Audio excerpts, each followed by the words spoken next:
Muito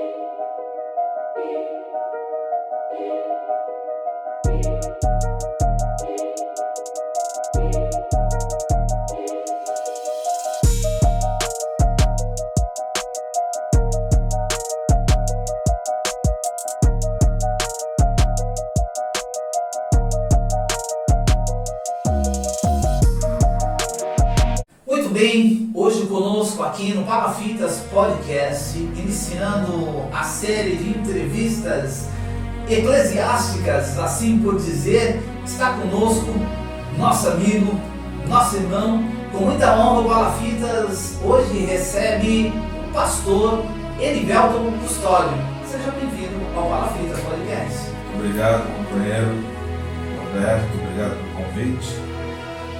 Espero que seja um momento de crescimento para todos nós e os que estamos acompanhando. É sempre um prazer receber aqui no Palafitas Podcast os nossos irmãos e companheiros que militam conosco no mundo gospel evangélico, e hoje nós temos o prazer de receber o pastor Erivelton, que é pastor titular da Igreja Evangélica Assembleia de Deus em Areia Branca, igreja também que coordena demais igrejas aqui na Zona Noroeste de Santos, né, na região da Zona Noroeste de Santos, pegando toda a parte da Zona Noroeste, Jardim Piratininga, São Manuel, Areia Branca, Vila São Jorge, fundo aqui do Rádio Clube, Vila Telma, né, Chico de Paula, Sabuó, todas essas igrejas. São várias igrejas e é um prazer enorme recebê-lo aqui conosco no Palafitas. Embora nós estejamos no mundo evangélico, pastor, é proibido o crente torcer por futebol? Não é proibido.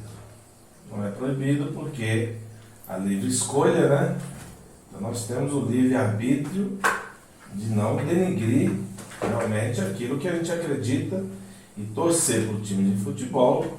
Claro que não é um erro.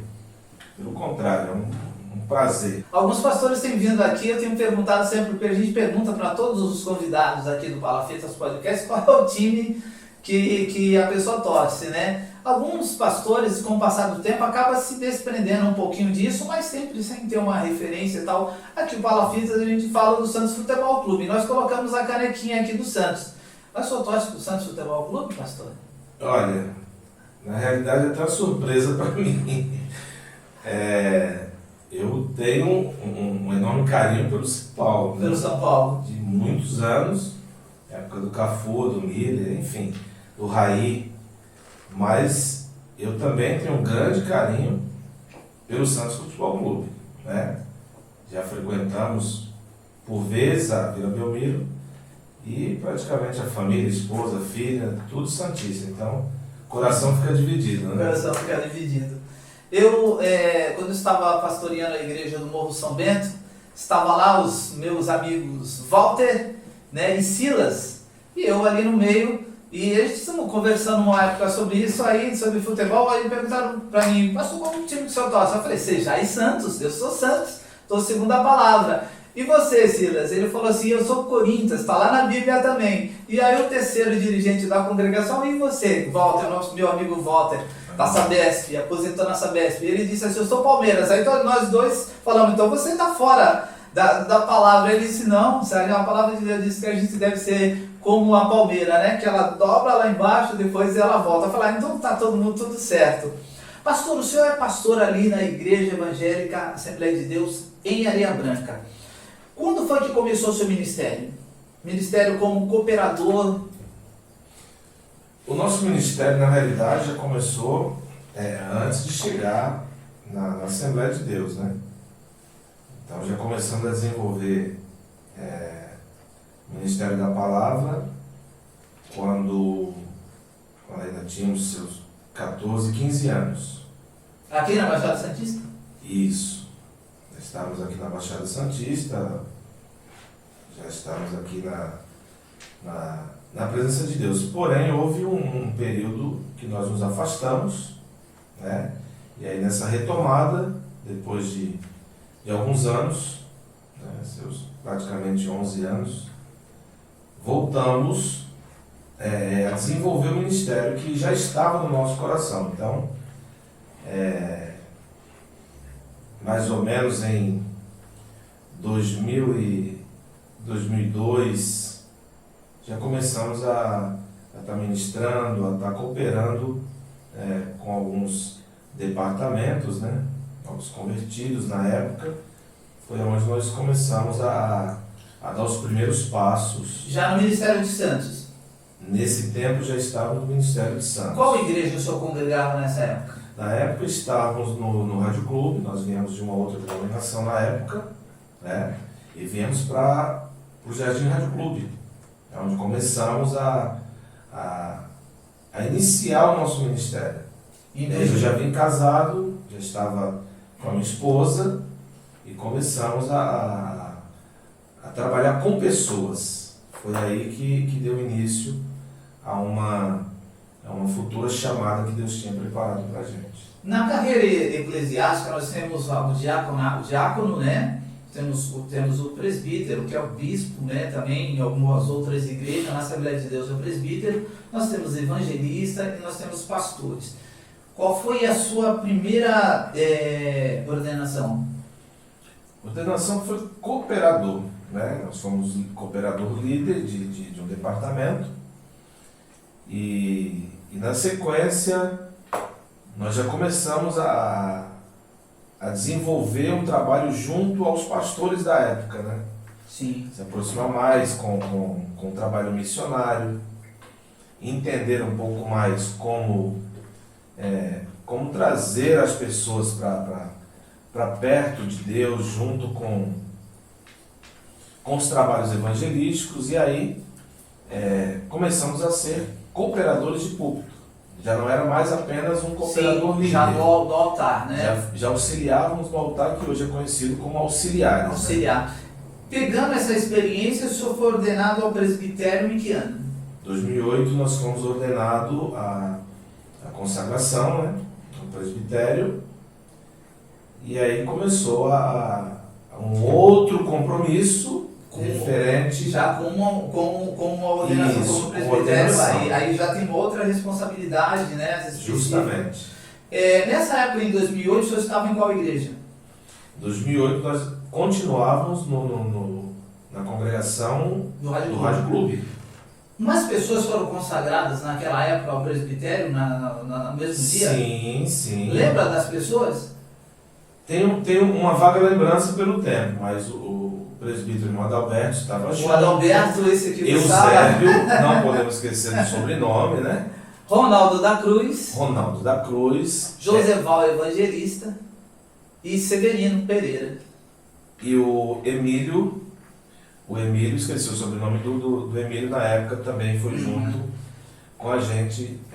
Consagrado ao presbitério. 10 anos depois, uma década depois, o senhor foi consagrado a pastor, né, na Assembleia de Deus. 10 anos depois. Há uma grande diferença entre o presbitério e o pastorado? Olha, em termos de responsabilidade ministerial, sim. Mas sobre a responsabilidade da vocação, da consagração, não há muita diferença. Porque mesmo como presbítero, a gente esteve em outras congregações, como o setor de Beira-Mar, São Vicente, né?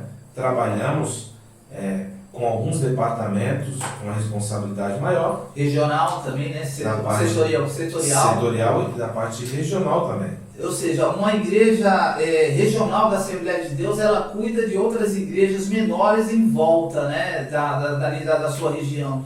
Na realidade, os departamentos. Né? Todos os departamentos. Todos os departamentos. Cuida das demais congregações. Sim. E presbítero, nós fomos cooperar já cuidando de pessoas em São Vicente. Como presbítero, já estávamos na frente de outra igreja, né? Ou seja, nós temos aqui 6 anos, né, de pastorado, né? 6 anos já, 6 anos bem intensos. Nesses 6 anos o senhor passou pelo Beira-Mar e Areia Branca, ou teve alguma outra igreja nesse meio? o setor do Jockey Club, né? Que também é Beira-Mar Jockey Club. São Vicente. Sim. E São Vicente foi aonde nós, como que eu posso expressar? Adquirimos um pouco mais de maturidade e responsabilidade pela extensão das outras congregações. Das outras congregações. O senhor chegou em Areia Branca em que período? Que ano e mês? Areia Branca a gente já tem um outro histórico, como auxiliar que fomos, e agora nessa gestão, no dia 19 de novembro de 2023, nós retornamos como o pastor titular isso, da congregação. A gente vai falar um pouquinho aí da sua gestão, né, podemos dizer assim, Sim. na Areia Branca nesse momento, mas eu quero lhe perguntar qual é a parte mais difícil do ministério pastoral? É conciliar e administrar a sua vida pessoal, a sua vida ministerial e a sua vida familiar, né? Então, uma das partes mais difíceis é essa, o domínio próprio para você poder ter um controle e não se perder no meio do caminho. Tem sido um grande desafio. Talvez nós tenhamos aqui algumas pessoas que estão vendo essa entrevista e imaginam que o pastor ele tenha um salário e a profissão dele seja somente pastor. Isso ocorre com muitos pastores, né? Que o ofício dele é ser somente pastor e eles recebem um salário das igrejas a qual eles pastoreiam, seja ela ligada ao ministério, ou seja, várias igrejas ou uma igreja só especificamente. Não é o seu caso. O seu trabalho ainda. Não é o meu caso. Eu trabalho ainda, tenho minha profissão, tenho minha vida secular, né? Mas voluntariamente nós amamos o que fazemos, né? Eu falo no plural por causa da minha esposa também, que tem a sua vida secular, trabalha na área da saúde há mais de 25 anos e a gente faz com prazer, de uma forma voluntária, né? Não é fácil, até pelo tempo reduzido que você tem. Mas aí já vai seus 7 anos aí nessa linha. Como é o casamento de um pastor? Eu vou falar do meu. Sim. Tem sido uma maravilha, né? Já estamos juntos há praticamente 24 anos, né? Tatiana Basílios, e daqui a pouco deve estar assistindo, um beijo para a Tatiana. Hoje temos uma herança, que é a nossa filha Beatriz Basílio, né?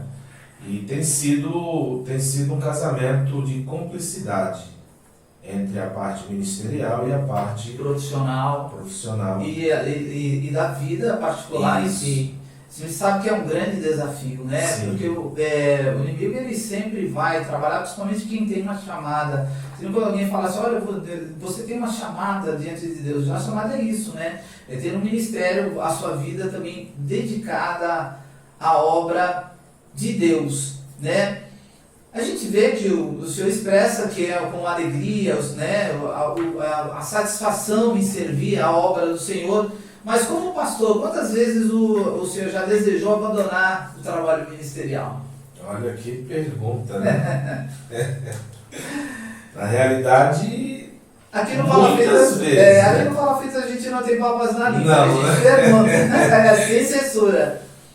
Na realidade, por algumas vezes, eu não vou falar muitas vezes, porque mas algumas vezes. Não que não valesse a pena, né? Mas é que o trabalho é árduo, né, pastor? Sim, sim.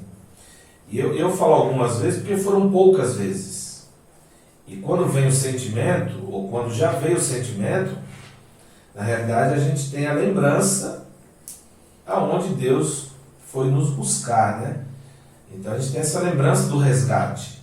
E aí nos dá força e nos motiva, não vale a pena retroceder ou parar com a chamada. Então, o que vale a pena mesmo é prosseguir, avançar e vamos em frente.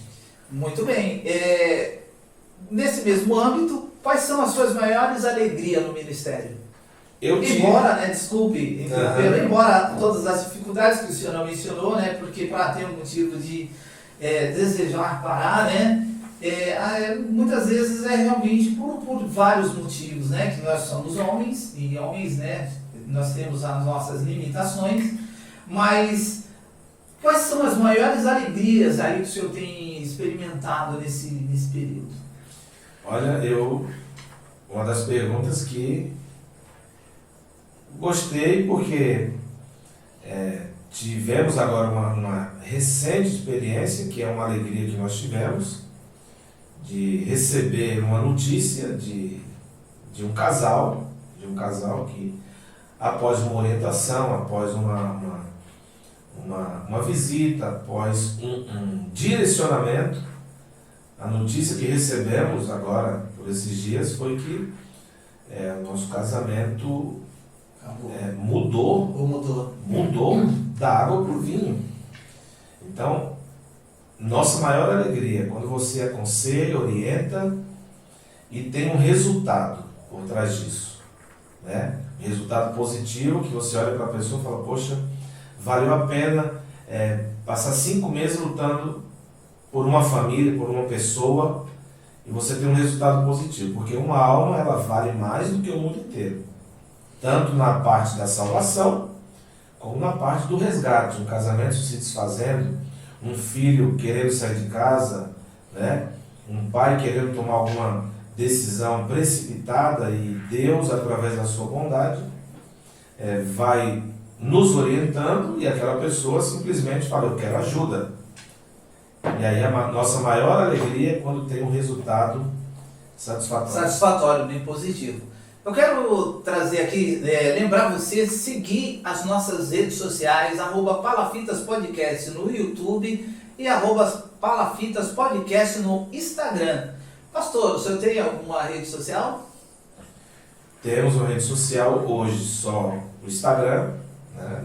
Por favor, deixa aqui sua rede para que o pessoal possa segui-lo. Erivelton Custódio Oficial. Acredito que a minha filha não mudou, continua mesmo. Ela é a da mídia, né? Que cuida dessas suas redes. Nos auxilia muito, tá? Erivelton Custódio Oficial. Tá bom? Nos siga lá e com certeza será um prazer compartilhar os nossos dias. Dentro dessas características pastorais, eu já pela minha experiência como ministro e também em função do meu trabalho, eu já estive trabalhando na assessoria da vereadora Sandra, né, saudosa Sandra Arantes, filha do Pelé, e recebíamos muitos pastores lá no gabinete, e às vezes ela não estava, eles aguardando, né, para ela chegar, tinha marcado o horário e ela já estava chegando. Ficava conversando com eles, e uma das coisas que alguns pastores mencionavam, a dificuldade era com filhos pequenos, a questão de alocação dos filhos nas escolas, porque às vezes se muda muito de cidade quando o pastor vive do altar, quando ele não vive do seu trabalho. Quando vive do seu trabalho, não pode sair da região onde a pessoa trabalha. Alguns pastores cometem o erro de colocar o ministério acima da família. Qual é a sua opinião a respeito dessa sequência, né, ou dessa ordem, né? A gente sabe que a gente deve honrar e amar a Deus acima de todas as coisas, mas nesse meio nós temos família, ministério, filhos, trabalho. Qual é a sua opinião a respeito dessa questão, que tem muitas vezes prejudicado o matrimônio de muitos pastores? Na verdade, eu tenho um primo que é missionário, né? E ele tomou uma decisão, né? Mora no Recife, ele tomou uma decisão de seguir a sua chamada, a sua vocação, a família. Então, quando nós tomamos uma decisão de dedicação em 100% à obra de Deus, seja na parte para missões, seja pastorear algum outro lugar, nós temos que ter a consciência que existe alguns obstáculos, né? Isso tem que ser colocado na balança. E a minha opinião sobre isso, que precisa ter um planejamento, precisa ter uma orientação, filhos pequenos, esposa, às vezes tem alguma outra dificuldade com família, com o pai, precisa cuidar dos pais que já estão com certa idade. Então, é uma decisão coletiva, né, entre a família, para que não seja prejudicar o patrimônio, prejudicial à vida, tanto conjugal, familiar, como ministerial. Porque posteriormente os filhos também acabam não atribuindo, né, à igreja e a Deus a dissolução do casamento dos pais, e aí fica algo irreversível, né? Temos observado isso, muitos filhos de pastores bravos com Deus e com a igreja, porque viram o casamento dos seus pais se desfazerem por causa dessa falta de entendimento de como deve ser conciliado todas essas partes da sua vida, né? E hoje nós conhecemos alguns pastores, companheiros que têm filhos pequenos, né? E conversando com eles para saber justamente referente a nossa opinião e a sua pergunta, como têm sido os filhos pequenos, né? E nessa alocação de região, de ambiente, e a resposta é que Deus está no controle. Deus está no controle, suprindo todas as coisas. Muito bom. Pastor, a gente tem aqui um quadro, uma parte onde nós mencionamos e pedimos, né, indicação de alguns livros, né, que o Palafitas, eu sou autor de livro, né, sou escritor, sou fotógrafo, tem várias coisas que a gente faz. Mas a gente costuma aqui perguntar o que a pessoa, nosso convidado está lendo, na realidade, em uma das suas publicações, ou na sua publicação, eu estava lá, tá? Tava lá. Só para lembrar que... No lançamento, né? Lançamento do Azul da Codumax, está aqui, Isso. né? O Azul da Codumax. Lá naquele dia lá, recebeu tem um aqui, mais um aqui para levar. Muito bem. Eu vou começar, né? Eu gosto muito de falar dos livros que a gente lê, que a gente indica. Teologia de Olho na Criança. Ele é muito bom porque ele nos ensina, nos dá muita orientação de fazer teologia de olho na criança, ou seja, para a gente preparar a forma de teologia para ganhar crianças. Esse livro é muito bom, é um dos livros que eu indico para você. Outro é um clássico, O Peregrino, clássico dos clássicos mesmo, muito bom, de John Bunyan, né? Muito legal esse livro, gostaria, fica uma indicação para você. E o mais recente que eu estou devorando, de Rodrigo Soeiro, pastor, um jovem pastor da igreja aqui no Ipiranga, Nobre, Urgente e Eterno, construindo um legado relevante para a nossa geração. Construindo um legado relevante para a nossa geração. Eu sempre aprendi, quando eu liderava jovens na Assembleia de Deus Ministério de Santos, líder regional, uma das coisas que eu aprendi desde cedo, tinha uma palavra que sempre ficou no meu ouvido, na minha mente, é fazer diferença na nossa geração.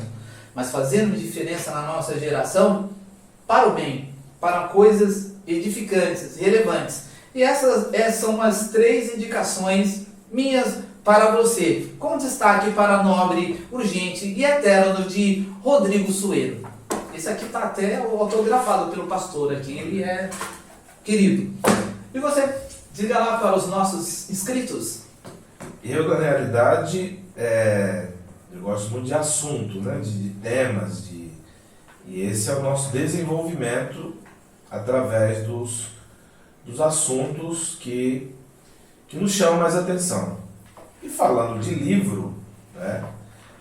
Os últimos que nós lemos, né?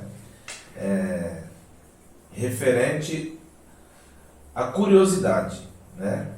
Então eu tinha na realidade uma curiosidade de saber como lidar com pessoas, como ter uma didática diferente com pessoas. Então, um dos livros que nós lemos é Especialistas em Pessoas, do Tiago Brunet, né? Então, nós adquirimos esse livro. Na realidade, na época, nós compramos 2 livros e nós abençoamos uma pessoa também que foi de grande valia na parte profissional que trabalha comigo na minha empresa. né? O segundo, que foi recente, é referente a um assunto em desenvolvimento, né? Que é sobre leilões, na parte judicial. E aí, como eu disse que a gente trata de assuntos, né? Nós vimos uma reportagem, eu vi uma reportagem, fui compartilhar com a família em casa e tivemos a curiosidade de saber o que era a parte de leilões judiciais, extrajudiciais, enfim. E nós gostamos tanto, lemos o livro, compramos e recomendo também, porque o conhecimento é tudo, né? É o que abre as portas. E acabamos estendendo aí para um outro tipo de linha. De linha de pensamento. De pensamento, né? Que é importante. Então, essas são as minhas recomendações. De livros. Principalmente gestão de pessoas. Gestão de pessoas, muito, muito, muito importante. Muito bem.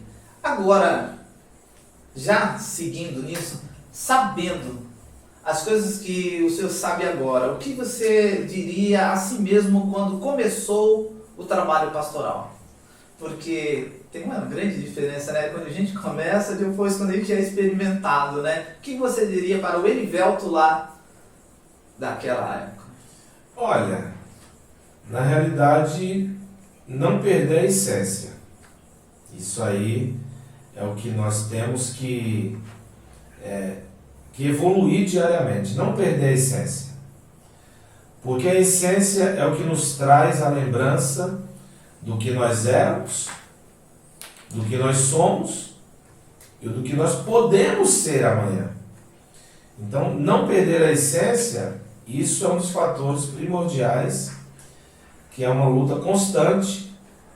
Mas a posição hoje é uma, mas se nós não tomarmos cuidado, nós podemos perder a essência daquilo que éramos lá atrás. Então, o que eu diria para o Erivelto lá atrás é para quando Deus lhe honrar, quando Deus lhe ajudar na sua vida profissional, na sua vida ministerial, na sua vida secular, em qual área seja, não perca a essência de saber de onde você veio. E aí tem um avô que diz, né? Que nós não podemos lembrar, né? Estou tentando puxar um refrão aqui, mas é do Samuel Mariano, que nós temos que levar a cama, né? Uhum. Temos que levar a cama, saber de onde Deus realmente nos resgatou. A gente parece até aqui que a gente está cometendo um sacrilégio de não mencionar o livro principal, que é a Bíblia, né? Assim, tanto eu, presbítero Adalberto, como o pastor Erivelto, ele fala assim, parece que nós não perguntamos especificamente sobre livros, mas esse aqui, ó, é todo dia, todo momento, desde que conhecemos a Cristo. Então a gente não se preocupe em pensar assim, mas eles não falaram da Bíblia. Não, isso é regra. A Bíblia está sempre conosco nas leituras e na aplicação. Isso daqui é o manual do crente, né? Então não é que está fora. Mas além da Bíblia, que outro livro mais influenciou a sua vida? Além da Bíblia, voltado assim para coisa, voltado assim para livros evangélicos. Sim. Eu tenho uma disjuntora, né, que é muito especialista em impulsionar pessoas ao estudo.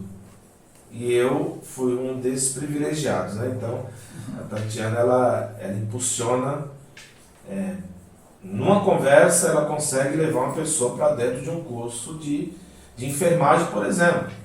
E anos depois você vê aquela pessoa formada e muito obrigado pelo puxão de orelha, né? E no meu caso não foi diferente. Não foi diferente. E ela foi uma das pessoas que me impulsionou a estar envolvido com a vida pessoal para que houvesse um crescimento no futuro, que é o que nós estamos vivendo hoje. A literatura, né, tanto leitura como escrita, ela desenvolve a gente. Eu lembro que uma das coisas que foi libertador, né, na origem que nós tivemos aqui do DIC da Palafitas, né, foi realmente a descoberta, por meio da leitura e da escrita, um universo bem maior, né? Sem medida e sem limite, para poder avançar e conquistar. Mas uma das coisas que mais me chamou muito a atenção, mesmo livros, a revista da Escola Bíblica Dominical da CPD. Sabe? É uma leitura constante desde pequeno, e isso me levou a ler a Bíblia, e a Bíblia me levou a ler livros. Aí vamos falar de Pequeno Príncipe, nós vamos falar de vários tipos de livros técnicos, livros de várias maneiras. Muito bom.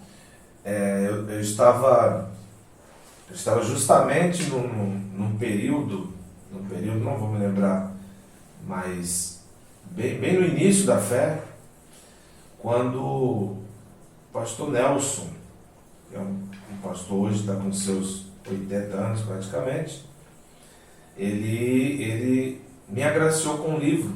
Do nosso ministério, pastor Nelson? Não, o pastor Nelson ele é da Cristo é Vida, Comunidade Cristo é Vida, e hoje está lá estava na Peste de Queiroz, canal 5, né? Então a igreja continua lá. Então o pastor Nelson, no início da minha fé, ele me presenteou com o livro Bom Dia Espírito Santo. E ele, assim, esse livro é o livro de cabeceira. Eu me lembro como se fosse hoje. Foi um dos primeiros livros que me chamou a atenção. Foi aonde o autor, que eu não me recordo o nome, ele diz que todos os dias você precisa acordar e dar bom dia para o Espírito Santo, né? Não sei se foi o Benihim, se é escrito por ele, Benihim. Agora então, vai aproveitar. O bom dia Espírito Santo. É impactante. Até hoje. Hoje, assim, a gente for mencionar livros, né? A cada dia que saem centenas, dezenas, milhares de livros em todo mundo, e hoje a internet faz a gente ter acesso a coisas que antes não tínhamos, né? O acesso era muito mais difícil para os livros. Aproveitando esse gancho, quem é seu teólogo favorito? Por quê? Meu teólogo favorito? Na realidade, eu não tenho teólogo favorito, tá? Com todo respeito aos mestres, né, que tem nos agraciado, mas ele não gosta nem dessa expressão, mas eu tenho um grande respeito do nosso ministério, que é o pastor Luizinho, né? O pastor Luiz Carlos Rodrigues, ele foi na realidade o meu terceiro pastor no ministério, né? Hoje está conosco ali na congregação em Areia Branca, né? Pastor Luiz, acho que ele tem 2 livros, né? Sim. 2 livros, está partindo para o terceiro, se eu não me engano. Eu preciso trazê-lo aqui para entrevistá-lo. 2 livros. Então, precisa trazê-lo. Ele não se intitula como teólogo, mas né? ele é teólogo. Mas ele é um teólogo. Então, eu tenho uma estima. Sorte nossa de poder aprender, né, aos seus pés ali na fonte, né? Com o pastor Luizinho Rodrigues. Então, Luiz Carlos Rodrigues, ele tem sido, desde sempre, uma pessoa que tem me ajudado muito em termos teológicos, né? Na parte teológica. Por tantas as pregações, eu também, alguns anos atrás, eu criei uma apostila, né, de pregações, de mensagens. E eu fiquei preocupado na publicação, né? E eu chamei o pastor Luiz Carlos Rodrigues, tinha mais ou menos 100 páginas de esboço de pregações que já tinha sido ministrada, e eu entreguei para ele, e o que eu faço com isso? Encadernado, e ele foi o revisor. Porque às vezes a gente na empolgação coloca alguma coisa ali que não é muito... ou que não é muito da linha teológica da Assembleia de Deus, né? Sim. E ele não é nem tanto uma heresia, né? Mas às vezes é uma coisa que não é da linha teológica da Assembleia de Deus. E ele justamente, como você perguntou de teólogo, ele justamente fez uma carta para mim referente ao trabalho que nós estávamos desenvolvendo. Muito bem. Né? Então, dentro dessa carta, eu tenho ela até hoje guardada, ele me explicou como realmente deve ser feito uma preparação de uma mensagem. Então, até hoje eu agradeço ele pelo conhecimento e pela parceria em estar transmitindo essa troca de conhecimento que 196, General Humberto de Souza Melo, 196, em Areia Branca. Quais são os dias de cultos lá na sua igreja, lá que o senhor pastoreia? Os dias de culto: segunda-feira, culto de oração; na quarta-feira, culto público; na sexta-feira, culto de ensino da palavra; domingo, temos a escola bíblica dominical, às 9 horas, e o culto com a família, às 18h30. Esses são os dias de culto da nossa igreja. Tradicionalmente, na segunda-feira, o culto de oração é um culto mais específico, voltado mesmo. A oração é o que para o senhor? A oração, ela é um diálogo entre duas pessoas que se amam mutuamente. Então, a oração é um fortalecimento de uma pessoa que tem um diálogo com a pessoa que ela ama. E o nosso diálogo é diretamente com Deus. Diretamente com Deus. E na segunda-feira é um culto realmente em que para muitas pessoas não sabem como orar, têm dificuldade. No culto de segunda-feira, ali tem pessoas que podem auxiliar, e o culto é voltado realmente à oração, que é falar com o Senhor, com Deus, né? E o Deus também nos dá a sua resposta. Na quarta-feira, o culto público, né? Onde tem os louvores, a mensagem, a palavra. E na sexta-feira é um culto destinado ao ensino especificamente da palavra, né? Da doutrina, né? Algumas coisas que as pessoas às vezes acabam tendo dificuldade, que requer mudanças na sua vida com base bíblica. Não é o que o pastor acha, não é o que o pregador acha, é aquilo que a palavra, a Bíblia, a palavra de Deus determina, e que faz uma enorme diferença na mudança de comportamento. Porque, no meu entendimento, quando uma pessoa se converte ao Senhor, ele faz uma conversão. Né? É uma conversão. E quando ele começa a entender as coisas de Deus pela palavra, ele tem uma transformação. E na sexta-feira isso ajuda muito, né, os crentes e os novos convertidos a ter esta transformação. E o domingo é um dia de festa, né? Um dos os cultos mais importantes para o crescimento espiritual na vida do cristão é sexta-feira e domingo de manhã. É a base que você tem de crescimento. Os demais cultos são muito importantes, a oração é importante, o culto com a família é importante, mas o conhecimento é onde vai permitir nós não errarmos ou tentar não errar, né? Então nós temos mais umas 2 ou 3 perguntas voltadas, né, ao pastor, e depois nós vamos falar um pouquinho sobre, na verdade, os trabalhos que estão sendo implementados na Igreja Evangélica Assembleia de Deus em Areia Branca, Rua General Humberto de Souza Melo, 196, com cultos na segunda, quarta, sexta, domingo de manhã e domingo à noite às 18h30, né? Porque o culto começa às 18h30 lá e termina preterivelmente às 21 horas, não é isso? Qual a sua opinião sobre ateus e não crentes? É uma pergunta, né? Na realidade, eu ouvi uma pessoa comentando esses dias que a maior dificuldade do ateu é quando ele tiver motivo para agradecer alguma coisa, porque ele não vai saber a quem agradecer. Sim, né? É verdade. E o não crente precisa simplesmente ter uma mudança de pensamento para poder acreditar em alguma coisa. Porque o não crente, ele tem vários motivos. Eu ia comentar isso mesmo. Não crente, né? É diferente do ateu, né? O que não falta é motivo para não ser crente, né? A nossa crença está voltada apenas ao Salvador que nós acreditamos. Que é a salvação da nossa alma. O objetivo é a salvação da nossa alma. Quer eu creia ou não, um dia todos irão comparecer diante de Deus. Diante do tribunal. Então, o conselho que nós damos dê uma oportunidade, dê um passo para você ouvir a palavra de Deus. Uma oportunidade para si, né? Para que haja uma transformação. As pessoas pensam, dá uma oportunidade para Deus. Não, para Deus si mesmo. Deus que está dando a oportunidade para nós, né? Então é dar uma oportunidade para si mesmo, para que haja essa transformação. É isso, pastor? Com certeza. E o restante, Deus ele vai fazer por intermédio da sua palavra.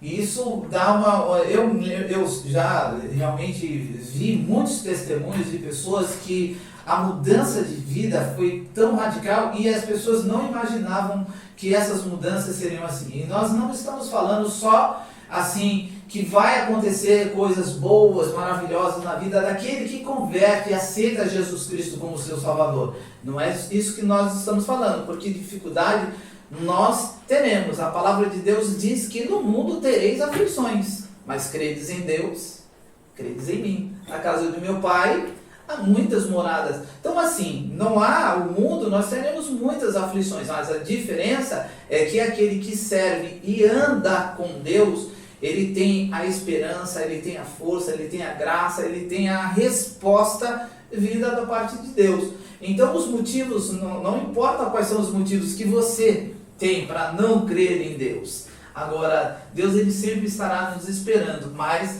haverá um tempo em que essa possibilidade vai cessar, né? Porque um dia ele virá buscar a sua igreja e aí as coisas vão mudar.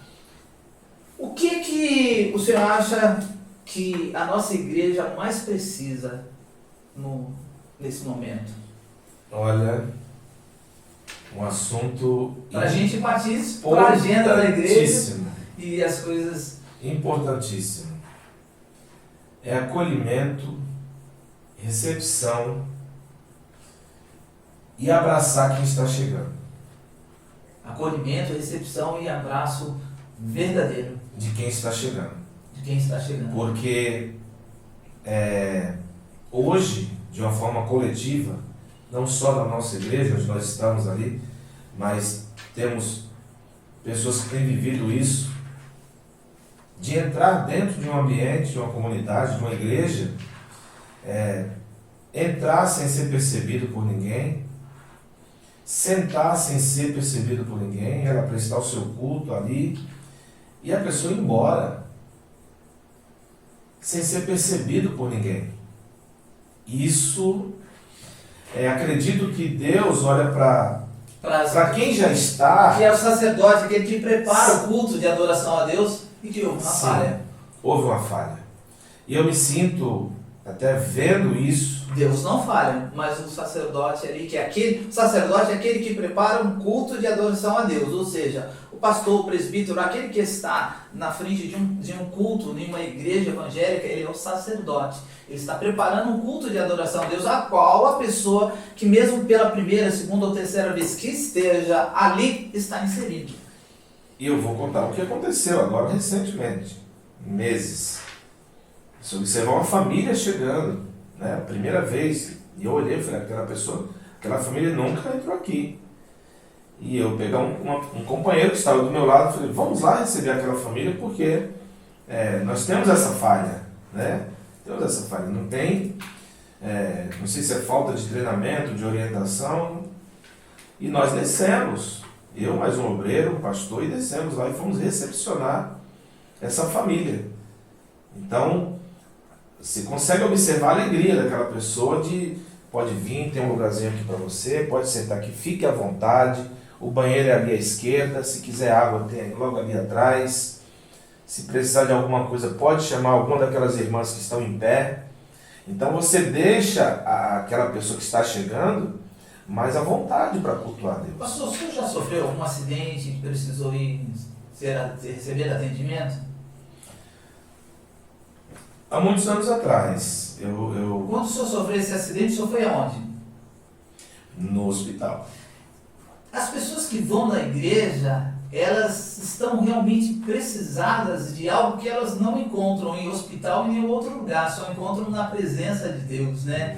Então este lugar, ele precisa ter de fato, esta sensibilidade, esta comunhão, esta intimidade com Deus, para que o Espírito Santo possa, né, indicar qual é o que precisa acontecer ali da parte do clamor da igreja e a parte do agir de Deus, né?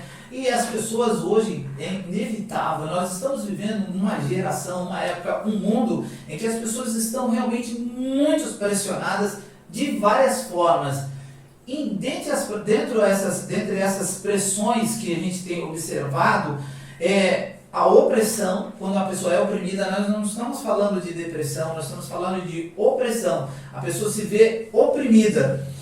Também a depressão, que é um mal do século. Muitas pessoas, e isso não quer dizer que você crente fala assim, olha, eu sou acometido pela depressão, isso não é de Deus. Isso é uma patologia, é um problema de saúde que precisa de atendimento da mesma maneira. Mas o nosso Deus, ele é capaz, né, de resolver também esse problema, porque ele é o médico dos médicos, né? Eu tenho aqui alguns livros, né, de psicologia, né, de Freud, de Jung e de outros psicólogos, psicanalistas, tal. Então a gente sabe que a mente humana é o lugar onde se processa todo o combate, né, com relação às coisas de Deus, às coisas que não são. E a gente observa que algumas igrejas hoje acabam falhando. Mas a igreja de Areia Branca, temos observado um clima muito positivo em relação a essa receptividade das pessoas que lá entram pela primeira, segunda, terceira vez e que porventura enfrentam uma luta espiritual muito grande, dúvidas, incertezas, às vezes problema de saúde, não é só problema emocionais, psicológicos, mas problemas físicos mesmo, e a gente tem encontrado isso na Areia Branca. Na Areia Branca, tem os departamentos. Tem banda lá na Areia Branca? Complementando, esse ambiente, esse clima citado, né, por você agora, é baseado em Mateus capítulo 6, versículo 33, né? Porque para ter esse ambiente, o texto diz, buscai primeiro o reino dos céus. Sim. E a sua justiça, aí sim, as demais coisas serão acrescentadas. Então, esse ambiente, esse clima é o que traz realmente o adorador, o visitante, as pessoas a um momento de reflexão do que ela passou durante o dia e durante a semana. Quando você chega, existe sim uma banda. Sabe por que eu perguntei? Existe uma banda. Porque sempre, eu vou dizer o porquê, me parece até uma pergunta desconexa, mas não é. Eu me lembro, teve um amigo meu que ele falou, rapaz, sabe o que me atraiu para entrar na igreja pela primeira vez? Eu estava angustiado, cheio de dúvida, precisava de uma resposta e eu sabia que era de Deus, ninguém poderia me trazer essa resposta. Eu ouvi a banda tocando numa igreja evangélica de longe e aquela música me direcionou até aquela igreja e eu entrei. E até hoje ele serve ao Senhor por causa disso.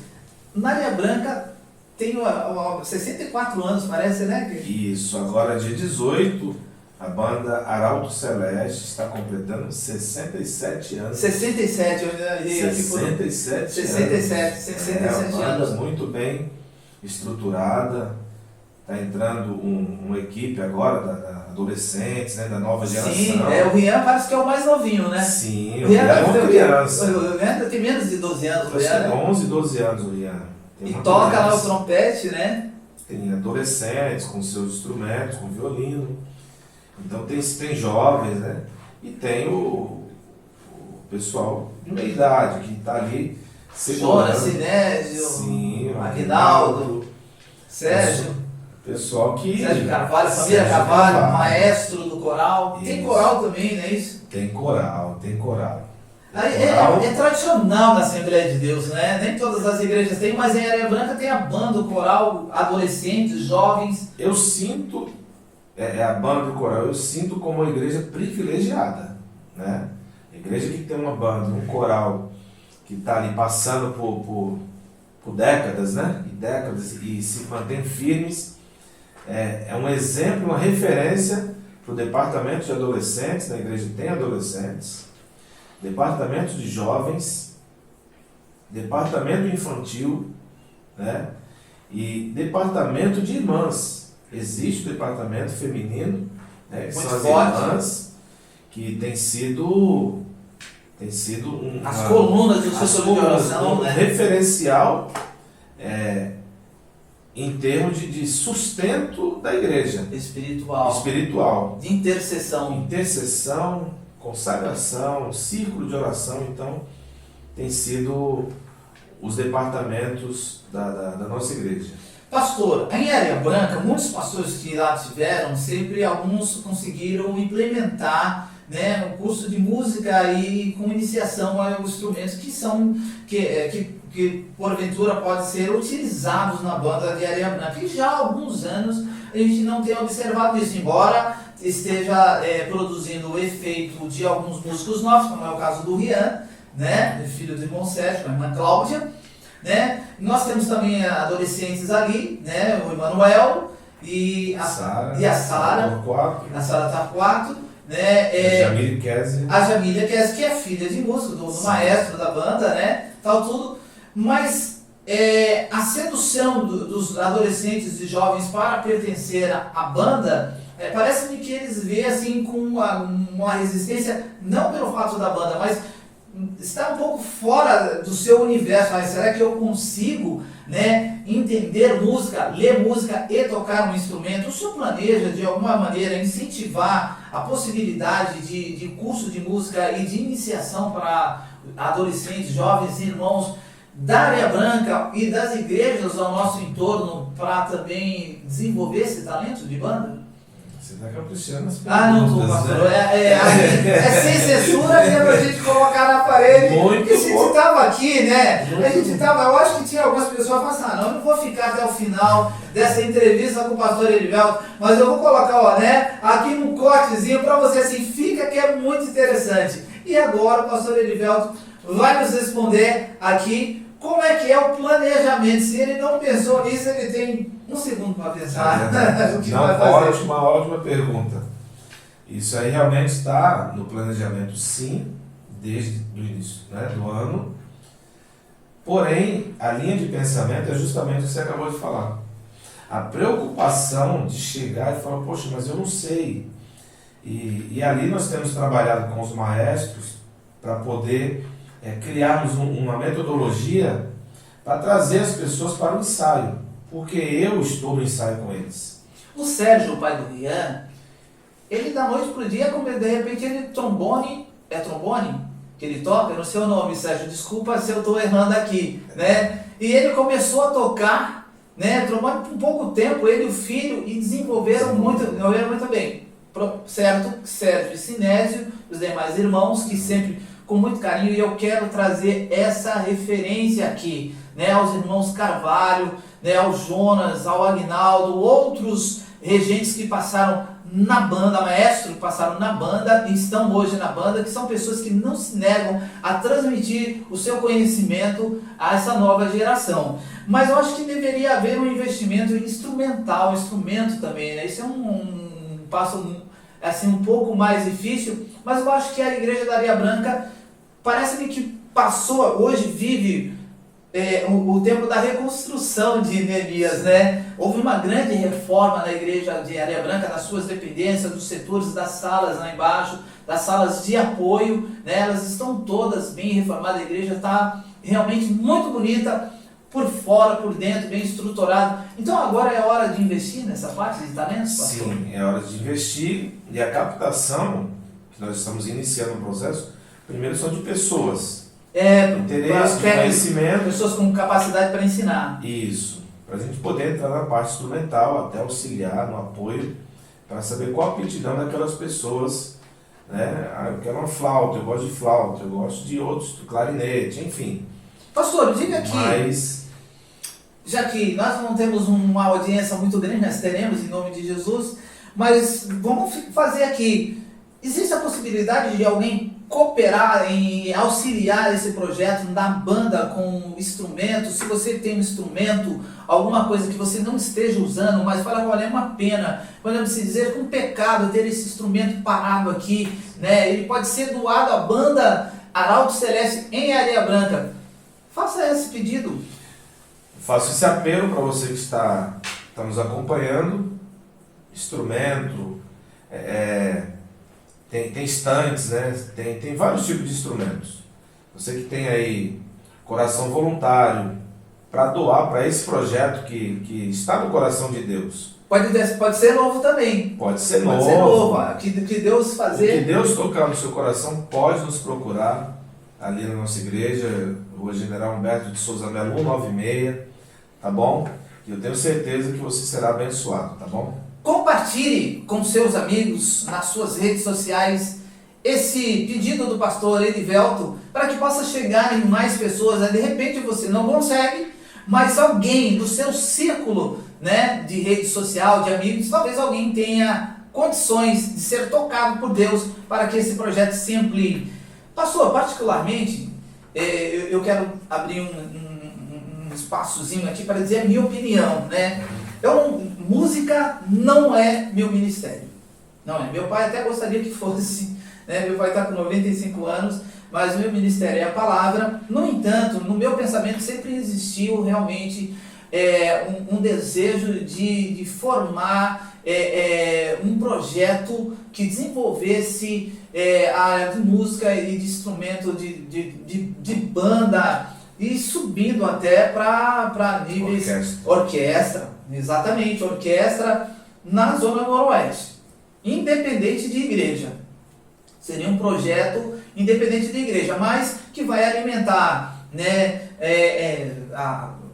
todas as outras igrejas e também o exército, porque eu disse para o Rian, quando você for para a área militar, você sendo músico, você pode ter uma carreira militar sendo músico. Na Areia Branca nós temos vários irmãos que foram para a área militar, né? E hoje já estão até na reserva e abriu-se muito caminho em função deles terem sido músico lá na banda em Areia Branca. Então essa é uma boa notícia, pastor, esse sentido de que o senhor vai fazer um investimento para que haja um desenvolvimento e um aumento de membros, né, ali na banda Celeste em Areia Branca. O bom que é o mesmo sentimento dos maestros. Esse projeto é o mesmo sentimento dos maestros. A gente tem conversado muito sobre isso, né? Essa ampliação, principalmente quando a gente tem alguns eventos na área externa da igreja. A banda é a que vai na frente. A banda sempre está na frente. Então, é muito bonito, é muito lindo, precisamos de reforço, né? Reforço. Nós, um dos últimos pastores que passaram em Areia Branca, o pastor João Batista, que hoje está em Portugal com uma pastora, e ele fez uma cantata de Natal ali na escadaria da igreja, né, no final do ano. O senhor pretende fazer alguma coisa com um coral, uma cantata de Natal na frente da igreja ou no Jardim Botânico, caso haja uma abertura? Eu já tinha feito essa sugestão e aí nós temos recebido aqui muitos vereadores e candidatos a vereadores, nós estamos no ano eleitoral, né, esse ano de 2024, e eu tenho conversado com todos eles a respeito de uma otimização da utilização do Jardim Botânico. A Areia Branca já fez trabalhos evangelísticos lá no Jardim Botânico, aqui no Jardim Santa Maria, na divisa com o Bom Retiro. Não seria uma ideia legal juntar os corais aqui e a banda e fazer uma cantata de Natal no final do ano, ou no Jardim Botânico, ou na nossa igreja? Com certeza, e acompanhamos a cantata a última, né, do ano passado, acompanhamos e vimos a importância junto com os vizinhos, né, porque foi na entrada da igreja, na porta da igreja, e nós observamos que foi uma forma até de evangelização para aqueles que estavam passando, porque a banda, mais uma vez, chamando a atenção das pessoas junto com o coral. Então, será feito sim esse ano, não temos dúvidas disso, será feito. Está pré-agendado para fazer na porta da igreja, reformulamos a parte de iluminação, que foi uma dificuldade na última que tivemos, então a parte de iluminação já está pronta, mas quem sabe não possa haver uma ampliação para o Jardim Botânico, né? Muito bem, é algo a se pensar, né? Pastor, o senhor é um evangelista, o senhor é pastor, mas quando se fala evangelista é alguém que prega o evangelho, que é ganhador de alma. A parte de evangelização no seu ministério, eu acho que está em primeiro lugar. Como é que está essa parte lá na Areia Branca, pastor? E quais são os seus projetos? Sim. o projeto da igreja, os objetivos da igreja na parte de evangelização?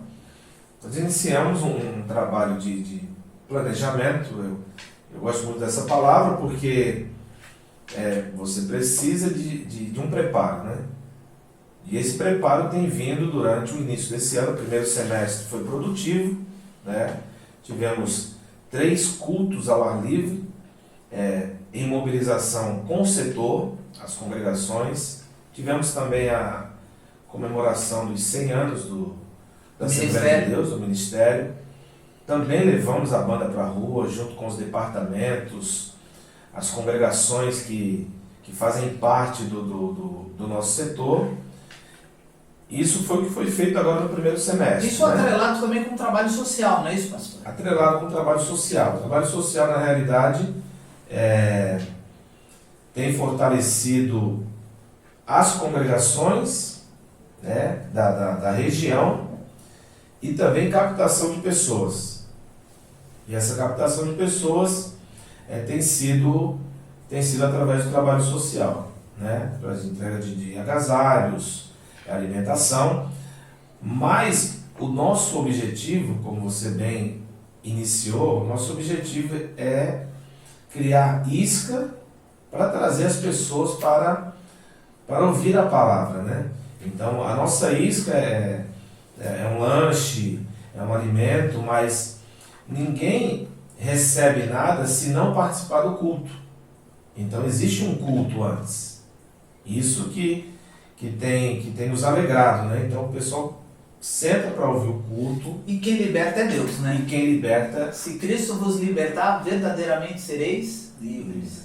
Livres. Muito bem, pastor. Nessa sua colocação, eu me lembro de um testemunho do pastor Abílio Santana. Pastor muito conhecido, né? Pastor Abílio Santana. Uma vez ele foi ministrar, pregar numa igreja, e quando ele chegou lá na igreja, tinha um cantor, né, muito famoso e tal, tudo, muito amostradinho, né, como diz aí o pessoal, tal, tudo, e estavam reclamando daquele cantor, né, estavam reclamando daquele cantor, e ele falou, ele também entrou nessa pilha dos irmãos lá, tal, tudo, e foi falar com o pastor, né, o pastor lá daquela igreja. Mas pastor, o senhor chamou esse cantor? Aí o pastor deu uma lição muito, olha, serviu para mim também. O pastor local, ele disse assim, falou assim, pastor Abílio, o senhor é pescador. Quando o senhor ministra a palavra, tem unção, tem chamado, o senhor é pescador. Mas as almas são peixes, e para pegar peixe a gente usa minhoca. Então tem pessoas, infelizmente, serão apenas minhoca. Atrairão os peixes, as almas, e outros vão pescar. Infelizmente eu digo isso porque nem todos serão salvos. Nem todos. Gostaríamos que todas as pessoas fossem salvas, mas tem gente que não vai querer ser salvo. E Deus respeita o livre-arbítrio, né? Mas dentro da igreja, possa ser, e aí eu vi um outro testemunho atrelado a isso, da Valnice Milhões, que ela fala também sobre isso. E eu ouço, foi uma coisa que me impactou. Ela estava falando, aquela irmã lá da Batista Lagoinha, que eu esqueci o nome dela, não me lembro o nome dela agora. E ela disse assim, olha, não se preocupe se alguém que ministra não esteja em comunhão com Deus, esteja corretamente com Deus, que a questão não é a pessoa, é a semente, que é a palavra, é ela que germina, não é o agricultor, não é aquele que planta, é a semente, e a semente vem de Deus, a semente é a palavra. E esse trabalho evangelístico, ele atrai as pessoas dessa forma, mas o que transforma é Deus, né? Sempre terá Deus, né? Na igreja da Areia Branca e nos trabalhos de evangelismo. Com certeza. Falando sobre os projetos futuros, que você também perguntou, agora iniciamos o segundo semestre. Nós teremos, sim, agora dia 17, né? Que é o próximo sábado. Próximo sábado agora. Próximo sábado agora. Teremos um grande 17/8. 17/8, a partir das 10 horas da manhã, um grande culto ao ar livre na porta da igreja. Rua General Humberto de Souza Melo 196, em Areia Branca. É um grande culto, né, louvores, adoração, palavra e também a parte social. Uma grande ação social. Uma grande ação social, entrega de roupas, de agasalhos, né? Vai ter a parte de atendimento oftalmológico, a parte de atendimento clínico, ferição de infecção, orientações. Então vai ser um trabalho muito bom, Que será realizado na frente da igreja no sábado, dia 17. No sábado, dia 17. Certo. Todas as igrejas estarão juntos, os irmãos. A região aqui da Zona A Noroeste. região da Zona Noroeste. E estamos fazendo um convite para você, nosso convidado especial, tá? Entrega de Bíblias, folheto, que é o principal, que é a semente que vai transformar a vida das pessoas. Pastor, só para avisar, eu não coloquei essa caneca aqui, coloquei a do Santos, porque eu quero lhe converter, né? O pastor já é convertido.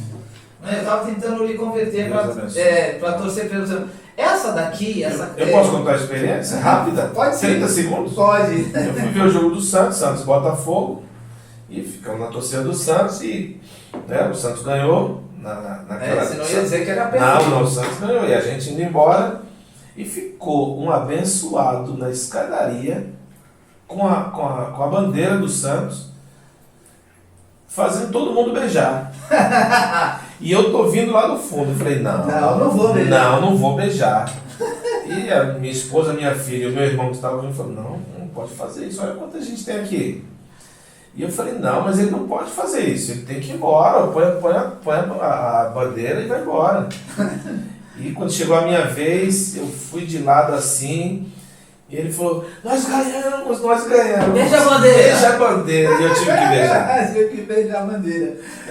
Mas eita situação. Mas é assim mesmo. Eu já vi esse meu amigo Silas, né? Hoje ele está lá, acho que em Araraquara, no interior, pastoreando a igreja no interior. Ele é corintiano. E uma vez eu estava na Vila Belmiro, fui batendo pênalti no intervalo do jogo lá. Em 2000 foi a época que o Corinthians caiu. E ele estava no jogo. E eu perdi o pênalti. No intervalo, bem ali atrás da torcida jovem. É quando eu tô subindo ali nas coisas, ele, aí, Magrelo, perdeu o pênalti. Eu falei, fica calado que se eu dizer quem tu é, tu vai sair daqui correndo. Vai sair correndo. Essa caneca aqui, sou servidor público municipal de Santos há 33 anos, né? Então, para fazer uma economia de copinhos e tal, tudo, a gente tem essa caneca aqui que a gente leva também para o trabalho, né? E a Zona Noroeste sempre tem no mês de agosto aniversário da Zona Noroeste. Todo mês de agosto. E a prefeitura, ela sempre faz várias programações. E na maioria das vezes convida a Igreja Católica para celebrar, né, uma missa, um culto em comemoração ao aniversário da Zona Noroeste. Mas esse ano parece-me que a igreja em Areia Branca, Ministério de Santos, pastor apóstolo Paulo Alves Corrêa, que é o nosso pastor presidente, né? Apóstolo Paulo Alves Corrêa, recebeu o convite para que na Zona Noroeste a igreja de Areia Branca celebre este culto em comemoração ao aniversário da Zona Noroeste, pastor? Justamente foi uma grande surpresa, mas uma grande alegria, né? O nosso pastor presidente, ele recebe esse convite, né, da prefeitura, deixando a cargo se a Assembleia de Deus, o Ministério de Santos, gostaria de realizar esse culto em ação de graças. E a resposta foi sim, né? Então, no dia 24 de agosto, às 19h30, terá um grande culto ali na congregação em Areia Branca, com toda a região. Todas as igrejas da região da Zona Noroeste, dali do Saboó para cá. Saboó, Chico de Paula. Morros também, pastor, vai descer? Já fiz o convite e provavelmente venha o Morro São Bento, Campo Grande, Nova Cinta, Marapé, Jabaquara, venham para esse culto do dia 24, tá? A igreja é grande em Areia Branca, mas vai lotar mais, né? Vai.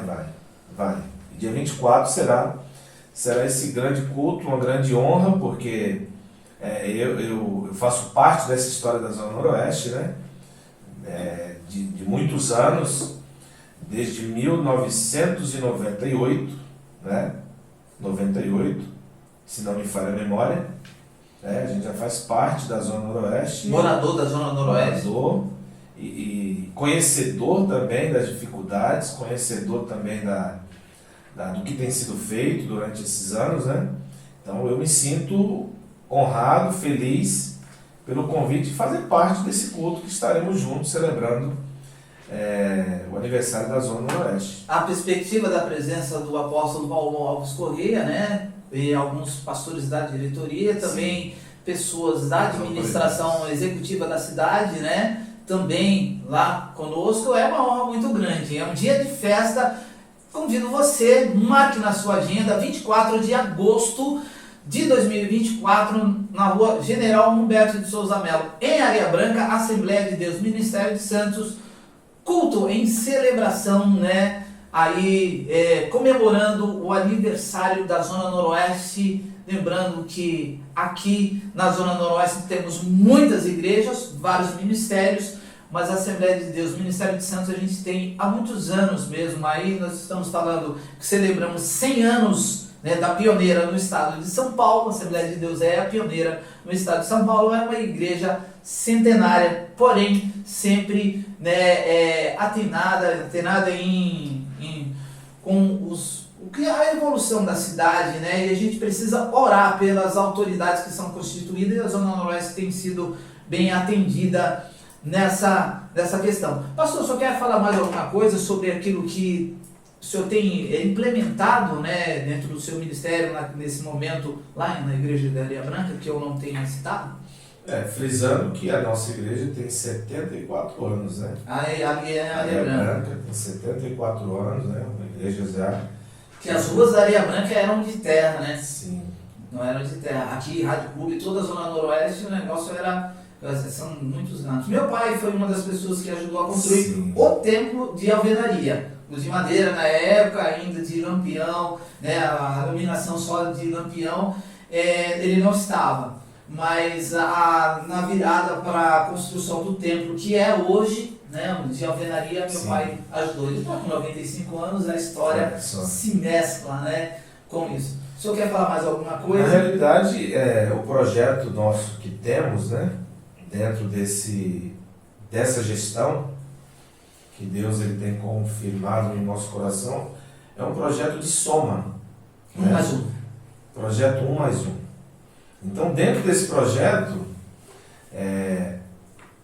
nós temos feito uma prospecção, né? Uma prospecção agora para os próximos meses. Uma projeção. Isso. Uma projeção. Na verdade, a prospecção que eu disse possivelmente, né? Possivelmente. Possivelmente. Uma prospecção possivelmente, mas está no planejamento de fazermos a nossa segunda cruzada, né? Muito então, legal. No mês de novembro, estamos trabalhando para isso. Mas até chegar o momento, nós temos que fazer o trabalho que é o projeto 1 mais 1. 1 mais 1. Isso quer exemplificar melhor esse projeto 1 mais 1 para os nossos irmãos que estão observando, Sim. vendo essa entrevista? O projeto 1 mais 1 é você sempre trazer uma pessoa para um trabalho que está sendo desenvolvido, né? Seja levar um culto, seja levar a escola dominical, levar para uma ação social, né? Então esse projeto 1 mais 1. E no nosso caso, como líderes, que você também faz parte da liderança, Sim. é trazer as igrejas menores uma próximo da outra. Esse é o projeto de uma forma De juntar. Isso, De de aproximar. juntar, de aproximar, muito bem. Trazer as menores para perto uma das outras. Então nós temos agora essa missão para o segundo semestre de continuar nos preparando para mês de novembro, permitindo Deus fazermos a nossa segunda cruzada evangelística Mês da de Zona novembro, Noroeste. na Zona Noroeste. Pastor, nós estivemos no Aviva Santos, que todo ano ocorre, né? É um trabalho executado pelo Conselho de Pastores de Santos, ali no Blue Mandy, na ponta da praia. Esse ano nós tivemos Cília Carvalhais, nós tivemos vários homens de Deus ministrando, o pastor Fred Figueiredo, à tarde, né? De manhã também, no momento de pastores, o momento mulher, o momento jovem. E lá também muitos projetos evangelísticos, né, de organizações que trabalham com o evangelismo no Brasil e no mundo, tiveram seus estandes ali no Aviva Santos. E eu trouxe, eu conversei com muitos deles, mas eu quero destacar aqui 3. Né? O primeiro que eu quero destacar é o CV Resource, que é um projeto que trabalha muito material de divulgação em mídias sociais, né, com vídeos, tal, tudo, que é disponibilizado gratuitamente, que pode ser utilizado pelas mídias das igrejas. Não só é um projeto interdenominacional, não tem placa de igreja, ele é disponível gratuitamente, ele é quase como um streaming. Aqui, você vê, é como um streaming. É muito legal, eu fui observar e verificar. Ele é quase como um streaming onde você pode baixar vários materiais e utilizar ele dentro de trabalhos de evangelização. E nós sabemos que a evangelização agora ele não é só tete a tete, não é só o trabalho ao ar livre. As redes sociais têm um papel fundamental. E eu quero deixar aqui essa indicação para você que está nos assistindo. Vou deixar o link para você verificar esse material. Esse aqui é um dos que eu mais gostei, né? Não é para fazer os trabalhos específicos, é para você colher material e divulgar, né, o evangelho através das suas redes sociais e até da mídia da igreja. O outro, que é o MEAP, né, que é a Missão Evangélica de Assistência aos Pescadores, que tem muito a ver com a região que o senhor pastoreia. Né? A Zona Noroeste nós temos a maior favela da América Latina, em Palafitas. Que é a área da Vila Gilda, por isso que Palafitas tem esse nome, é o nosso local de origem. E a MEAP faz um trabalho nos ribeirinhos, de toda a área caiçara do Brasil, no Amazonas, e eles têm aqui uma sede aqui no Guarujá. Já convidei o pessoal, né, o Marcelo, um dos coordenadores do MEAP, para vir aqui, né, no Palafitas Podcast, trazer uma entrevista legal, explicar como funciona o MEAP. Tanto que nas nossas decorações aqui do Palafitas tem uma barquinha do MEAP, e eu vou colocar outra aqui também, quando eles virem aqui no MEAP, quando vocês virem aqui no Palafitas, trago umas 2 barquinhas dessa lindinha que vocês fazem de madeira, que eu quero colocar aqui nas nossas decorações. E por último, que eu achei muito legal, o Every Home for Christ, né? Que é toda casa para Cristo, né? Esse trabalho, ele é muito legal. E eu conversei com o senhor no domingo sobre esse trabalho, e eu quero aproveitar aqui nessa entrevista, né, e demonstrar que esse é um trabalho também interdenominacional, não tem placa, né? Eles disponibilizaram, pastor, esse material aqui que eu quero passar, né, para a igreja de Areia Branca, para a gente implementar na divulgação do trabalho, né? Que esse trabalho aqui é ame o teu vizinho. Ame tu vecino em espanhol, né? Ame o seu vizinho em português. Love your neighbor, né, em inglês. Não sei se o meu inglês está muito bom. Como é que ele funciona? Né? São 12 kits aqui com orientações, né, e um mapa de oração, um guiazinho. A gente vai orientar 12 membros da igreja em Areia Branca. Cada um vai pegar um kit desse aqui e vai procurar 1 ou 2 ou 3 vizinhos para poder interceder pelo esse vizinho, por essa família de vizinho, independente de trazê-lo para a igreja ou não, né, para estreitar o relacionamento e apresentar a Cristo, porque muitos vizinhos brigam, né? Tem vizinhos que nem sabem nem o nome e não sabem o que acontece, e passam uma vida dividindo quase a mesma localização na terra. São 12, é um trabalho muito bom, né? Aí teremos um líder. Esse líder ele vai estar explicando, né? Explicando como é que funciona. Cada participante vai receber um kit onde tem aqui um conteúdo que é o guia de estudos. Nós temos um mapa de oração, e tem também todo esse material aqui evangelístico aqui para ser distribuído. Não somente são 2 tipos, né? Quem ele é, falando de Jesus, e também você precisa de um salva-vidas. Esse material aqui é para treinar 12 membros da igreja para que possa desenvolver durante os 12 meses do ano a evangelização de 1 ou mais vizinhos. né, vizinho. Um material muito bom. Eu também convidei o pessoal, né, o pessoal para que esteja conosco, explicando melhor sobre esse material, o pessoal da Every Home, né, e de repente disponibilizar esse material para outras igrejas, né?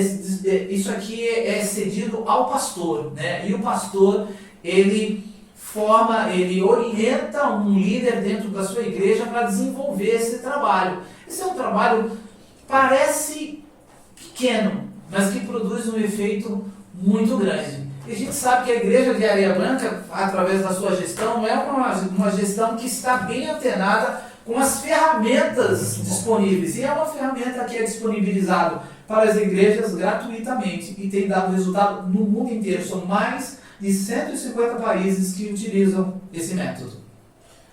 Parabéns pela iniciativa, né?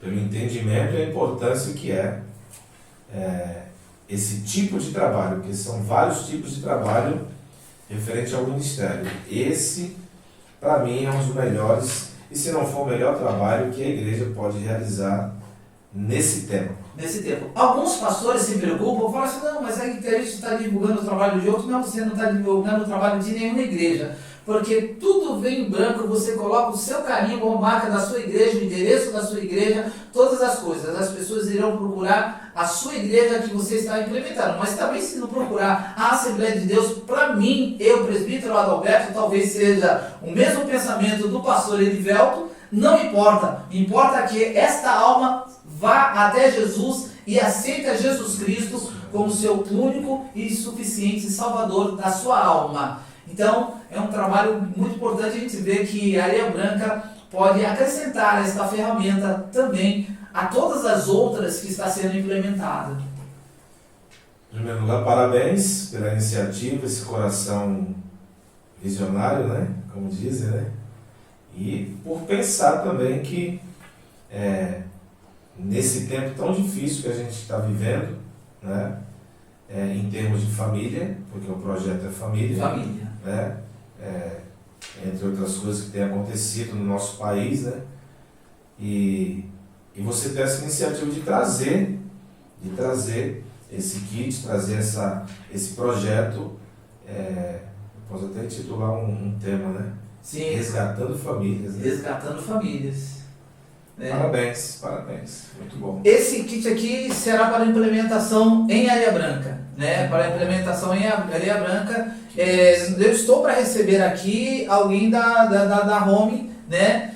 Assim que eles estiverem aqui conosco, né? Da Every Home, a gente, se outras igrejas possam se interessar por esse método, né? Esse material auxiliar que auxilia muito. É preciso ter um líder para orientar para que ele seja bem otimizado, não desperdiçado, né? Cada material desse aqui é uma alma que está se recebendo, né, um impacto de Deus, a palavra de Deus, e que possa trazer muitos frutos, né, para a igreja local. Muito obrigado, pastor, pela sua presença aqui no Palafitas Podcast. A gente temos muito mais a conversar, a falar, mas o tempo é curto.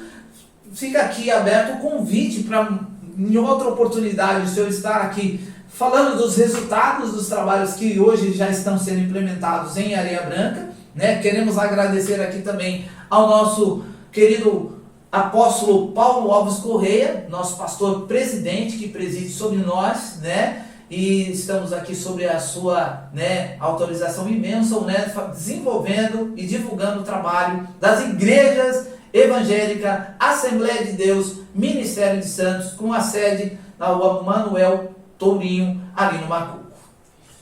Eu quero agradecer também a oportunidade, o convite mais uma vez. Muito obrigado.